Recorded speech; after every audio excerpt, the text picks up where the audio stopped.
राजा के 3 बेटे। आज की कहानी का नाम। एक राजा हुआ करता था। उसके 3 बेटे थे और राजा बूढ़ा हो चुका था। राजा बूढ़ा होने के कारण वो अपने राजगद्दी नहीं संभाल और अपने प्रजा को नहीं संभाल पा रहा था। उसने ये विचार करा कि हमें इन तीनों बेटों में से जो बुद्धिमानी और ज्ञानी होगा उसको अपने सिंहासन पर बिठाऊंगा। फिर उन तीनों बेटों को राजसभा में बुलाया गया। फिर इन तीनों को एक टास्क दिया गया। उन्हें बोला अपने राज्य में ऐसा पेड़ नहीं है और वो दूसरे राज्य में है, उसे जाके पता करो। उस पेड़ का नाम है नाशपाती। पहले बड़े बेटे को भेजा जाता है। फिर बड़ा बेटा घूम फिर के आता है, उसने देखता है नाशपाती का पेड़ एक सूखा पड़ा था। फिर दूसरा बेटे को भेजा जाता है। फिर दूसरा बेटा देखता है उसमें हरे भरा था। फिर तीसरा बेटा जाता है।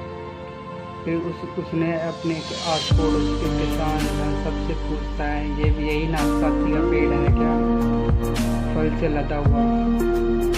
फिर वहाँ के किसान मुझे बताते हैं महाराज सही है नाशपाती का पेड़। फिर वो भी वापस आ जाता है। फिर राजा पूछता है तीनों बेटे से। पहले बेटे से पूछता है तुमने क्या देखा? फिर बोले पिताजी मैंने सूखा पेड़ देखा। फिर दूसरे बेटे से पूछा बेटा तुमने क्या देखा? तो उसने बोला मैंने हरा भरा पेड़ देखा।